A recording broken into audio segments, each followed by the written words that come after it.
Hello दोस्तों, मैं Zakir Hussain JDS classes में आपका स्वागत करता हूं। आज हम अध्ययन करेंगे क्लास 9 का गति चैप्टर में पहला होगा यूनिट फर्स्ट गति। गति में हम सबसे पहले स्टार्ट करेंगे क्योंकि गति तभी होगी जब विराम में होगी कोई वस्तु, उसको इधर उधर हटाने की कोशिश करेंगे।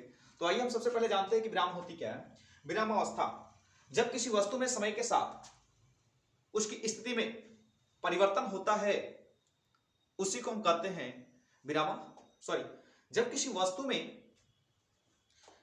किसी वस्तु की स्थिति में समय के साथ कोई परिवर्तन नहीं होता है, कोई पोजीशन में उसकी बदलाव ही नहीं होता है, इस घटना को हम कहते हैं विरामावस्था।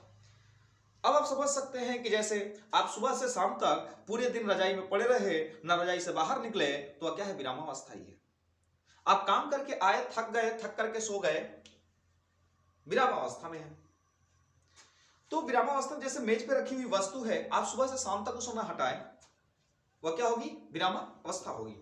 नेक्स्ट आती है गति अवस्था, जब किसी वस्तु की स्थिति में समय के साथ परिवर्तन होता है, बदलाव होता है, इस बदलाव को, इस स्थिति को हम गति अवस्था कहते हैं। अब क्या, सुबह से आप उठ करके आप अपने कोचिंग के लिए निकल गए, आप अपने स्कूल के लिए निकल गए, तो आपने समय के साथ क्या किया?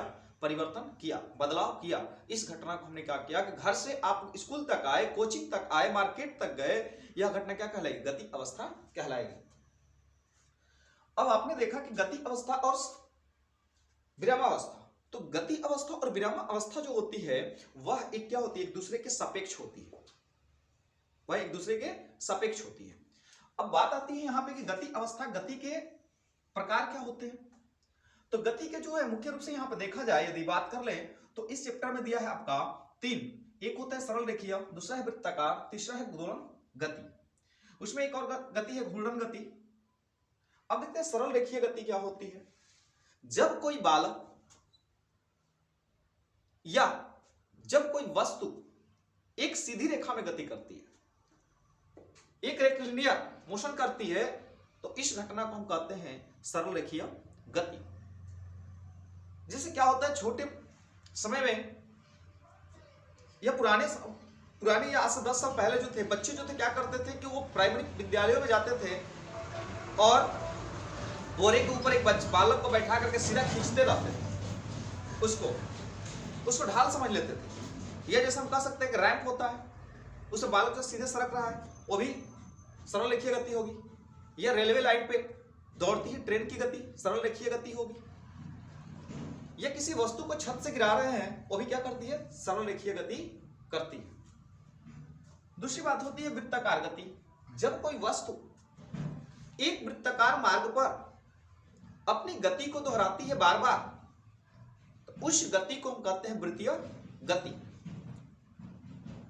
अब जैसे मौत के कुएं में क्या करता है? मोटरसाइकिल चलाता है, वो भी वृत्तीय गति करता है। घड़ी की सुई जो होती है वो अपने पथ के चारों तरफ क्या करती है? गति करती रहती है। उसी को हम क्या कहेंगे? जैसे आपकी घड़ी है और ये घड़ी की सुई जो है ऐसे राउंड लेती रहती है, या एंटी क्लॉकवाइज जो भी वस्तु है घूमती रहती है, तो उसको हम क्या करेंगे? उसको हम कहते हैं वृत्ताकार गति। दूसरी आती है उसी में घूर्णन गति, जब कोई वस्तु एक निश्चित बिंदु के चारों तरफ क्या करती है? गति करती रहती है, एक निश्चित अक्ष के चारों तरफ गति करती है, इस गति को हम कहते हैं घूर्णन गति। जैसे लट्टू की गति, लट्टू अपने अक्ष पे नाचता रहता है। जैसे साइकिल का पहिया है, गाड़ी का पहिया है, वह बैरिंग के चारों तरफ जो होता है नाचता रहता है, इस गति को हम कहते हैं घूर्णन गति। तो जब कोई कभी क्या होता है कि एक वस्तु जो होती है दो दो गति कर देती है। जैसे आप साइकिल चला रहे हैं तो साइकिल का पहिया जो है, रिम जो है, वह जो कर रहा है वृत्ताकार गति उसमें, और साथ ही साथ जो है घूर्णन गति भी कर रहा है। नेक्स्ट आती है दोलन गति, जब कोई वस्तु एक निश्चित दृढ़ बिंदु के आगे पीछे गति करती रहती है, इधर उधर गति करती रहती है, इस गति को हम कहते हैं दोलन गति। जैसे मान लीजिए कि आपने इसको बांध दिया और इसको दे करके घड़ी की पेंडुलम ही मान लेते हैं, घड़ी का पेंडुलम। अब घड़ी का पेंडुलम जो होगा वह एक निश्चित बिंदु के अक्ष के चारों तरफ इधर उधर क्या करता रहता है? घूमता रहता है। तो इस घूमने की घटना को क्या कहते हैं? ये दृढ़ जगह के स्थान के चारों तरफ घूम रहा है, इसलिए इसको हम कहते हैं दोलन गति। जैसे क्या होता है कि गांव में पेड़ पे झूले बांध दिए जाते हैं, अब वह झूला जो होता है एक टहनी के चारों तरफ घूमता रहता है, तो घूमता रहता है, तो इस गति को हम क्या कहते हैं? दोलन गति कहते हैं। इसी के सापेक्ष में आते हैं कि मान लीजिए कि टहनी है और इस टहनी पे क्या है कि इससे एक झूला बांध दिया गया और इस झूले पे मान लीजिए कोई लड़की बैठी हुई है और इसको कोई बालक जो है इसको खींच रखा है यहां तक, क्योंकि इसको भी तो झूलना है। अब क्या करिए, इसको खींच करके छोड़ दिया और मान लीजिए कि वस्तु जो है यहां तक आ गई। अब यहां तक जैसे ये झूला आया तो इस मध्य पॉइंट के इधर तक जितना ये दूरी तय किया इसी को बोलते हैं हम आयाम, इसको हम बोलते हैं आयाम होता है। अब आते हैं हम यहाँ पर देख लेते हैं गति संबंधित कुछ मूलभूत बात होती है। एक होता है निर्देश बिंदु। निर्देश बिंदु क्या होता है? जहां से कोई वस्तु की गति का हम अध्ययन करते हैं उसी को हम कहते हैं निर्देश बिंदु या मूल बिंदु। जैसे आप घर से उठ करके चलना स्टार्ट किए तो आपका घर क्या हो गया? मूल बिंदु हुआ। आप चले गए कहीं पढ़ने और वहां से आपने चलना स्टार्ट किया तो वो आपकी मूल बिंदु होती है। दूरी क्या होती है?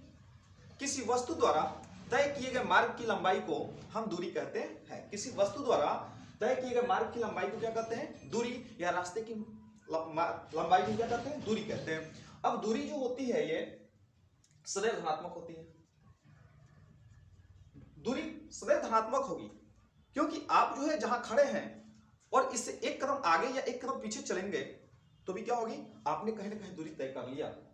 अब दूरी जो होती है धनात्मक होती है, दूरी कभी शून्य नहीं होती है और न ही कभी ऋणात्मक होती है। दूसरी बात आती है दूरी का मात्रक देखा जाए तो यह एक जो होता है मीटर होता है, दूरी का मात्रक मीटर होता है। दूसरी बात होती है विस्थापन। अब विस्थापन क्या होता है? तो किसी वस्तु द्वारा तय किए गए मार्ग की लंबाई को तो दूरी कहते हैं, लेकिन दो बिंदुओं के बीच की न्यूनतम दूरी को, दो बिंदुओं के बीच की न्यूनतम दूरी को हम क्या कहते हैं? विस्थापन कहते हैं। अब मान लीजिए अपने बालक जो है मार्केट गया, मार्केट से वापस आ गया, उसकी विस्थापन शून्य हो गई, लेकिन वह गया और जाकर के वहीं से मार्केट में गया, घर से मार्केट गया और पूछा गया कि कितनी दूरी तय की, मान लीजिए बता 5 मीटर, 10 मीटर, 20 किलोमीटर, तो वह उसकी क्या हो गई? विस्थापन हो गई। लेकिन घर आ गया तो वह हो गया, वह जो होगा विस्थापन शून्य हो जाएगा। तो विस्थापन हम समझ सकते हैं कि विस्थापन धनात्मक होता है, ऋणात्मक भी होता है और शून्य हो सकता है। विस्थापन जो होती है एक सदिश होती है। अब देखते हैं यहाँ पे एक और पॉइंट आता है कि विस्थापन जो होगा, विस्थापन का जो मान होता है, देखिए विस्थापन जो होती है यह विस्थापन लेस देन दूरी, अर्थात विस्थापन जो होती है वह दूरी के बराबर हो सकती है या दूरी से छोटी होती है। मतलब विस्थापन सदैव जो होगी कभी दूरी से बड़ी नहीं होगी बल्कि दूरी के बराबर होगी या दूरी से छोटी होती है। दूसरी बात क्या होती है कि विस्थापन का जो मान होता है, विस्थापन और दूरी का अनुपात जो होता है वह सदैव एक से क्या होता है? छोटा या एक के बराबर होता है। अब आते हैं अदिश राशियों, थोड़ा देख लेते हैं।